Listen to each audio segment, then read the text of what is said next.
Vous êtes sur la chaîne panafricaine, bienvenue dans votre nouveau numéro de décryptage. Le Congo recherche 2 milliards de dollars pour le financement de son agriculture. En organisant le Grow Congo Forum le 26 février à Amsterdam, aux Pays-Bas, le Congo espère se doter des moyens financiers pour le développement de son agriculture. Pour en parler, nous recevons Henri Djombo. Il est le ministre d'État en charge de l'agriculture, de l'élevage et de la pêche au Congo. Le Congo vient d'organiser une levée de fonds pour financer son agriculture. Les besoins, vous les avez chiffrés à 2 milliards de dollars. Quel est le but visé? L'Afrique a une grande ambition. Dès 2003, elle avait décidé pour éradiquer la faim en Afrique, que chaque État puisse affecter 10% de son budget national à l'agriculture. En 2014, à Malabo, cette même orientation, cet engagement a été réitéré avec le Népal. Donc c'est une volonté commune de faire le nécessaire pour lancer l'agriculture congolaise. Parce que l'agriculture africaine, tous les pays importent des denrées alimentaires.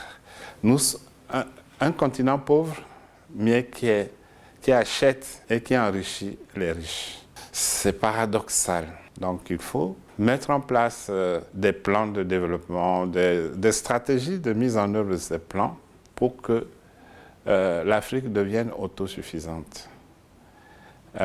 Et c'est dans cette logique que nous avons préparé le plan national de développement agricole, que nous avons préparé cette rencontre ici pour sensibiliser les bailleurs de fonds, les donateurs, les investisseurs extérieurs à apporter leur concours à la mise en œuvre de la politique congolaise. Comment comptez-vous relancer l'agriculture dans votre pays? Notre vœu est simple, c'est de mettre en place les conditions de modernisation de l'arrière-pays. Rien que cela va attirer la jeunesse dans le village. Il faut l'énergie, il faut l'eau potable, il faut l'école, il faut la santé, il faut les routes, et ainsi de suite. Et à ce moment-là, les jeunes, quand ils se déplacent, ils n'ont plus peur, ils ne vont plus se cacher en ville, ils viennent au village, ils retournent en ville, et puis après, ils constatent qu'ils ont une activité en campagne, la mise en valeur des terres familiales, qui peuvent leur rapporter beaucoup d'argent. Et à ce moment-là, ils se fixent. Le dire aujourd'hui, il faut que les jeunes viennent en campagne. Oh mon Dieu, c'est une incantation. C'est une incantation, je n'y crois pas. La jeunesse a besoin d'être dans la modernité. C'est ce qu'elle essaie de trouver en ville, parce que tout n'est pas aussi moderne dans nos villes. Mais ils y viennent parce qu'ils n'ont pas de travail, ils croient en trouver un. Le Congo n'a pas une véritable culture de l'agriculture. Comment pallier à cela? Comment sensibiliser les populations, surtout les jeunes, et les amener à s'intéresser et s'investir dans ce secteur? Donc il faut qu'au niveau national, on crée les conditions du crédit, le crédit agricole. Je peux aussi affirmer que les paysans ne demandent pas l'aumône. Ils ne veulent pas qu'on vienne semer les billets de banque à la volée dans les campagnes pour qu'ils se sentent heureux. Non. Ils ont besoin de savoir où est-ce qu'ils peuvent s'endetter pour réaliser leurs projets. Et il vaut mieux qu'ils s'endettent le plus près possible de leurs exploitations pour que le bailleur de fonds les connaisse, les visite tout le temps et puis obtiennent des remboursements réels. Quelle est la stratégie financière pour le développement de l'agriculture dans votre pays, le Congo? Aujourd'hui, les paysans ne peuvent pas s'endetter auprès des banques commerciales qui prêtent à des taux usuraires. C'est comme s'ils se mettaient la corde au cou, donc prêts à se pendre.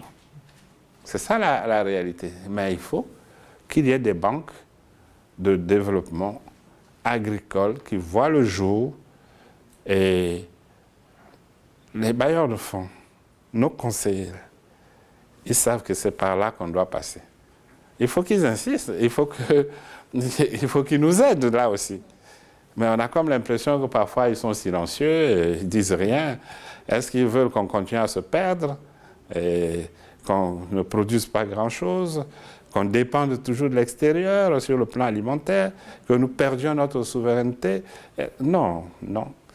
Et que nous exposions au risque nos populations par la consommation de produits parfois avariés, des produits hors normes alimentaires.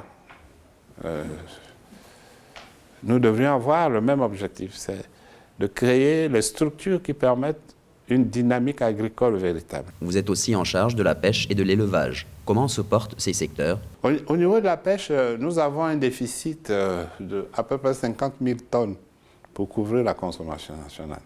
Donc, c'est pourquoi les importations viennent là au secours des consommateurs. Mais pourtant, nous avons des écosystèmes aquatiques qui regorgent de ressources halieutiques suffisantes, mais qu'il faut bien exploiter. Nous avons un littoral limité, oui, qui fournit une part de la production halieutique, mais le plus gros vient de nos rivières, du fleuve Congo, des lacs.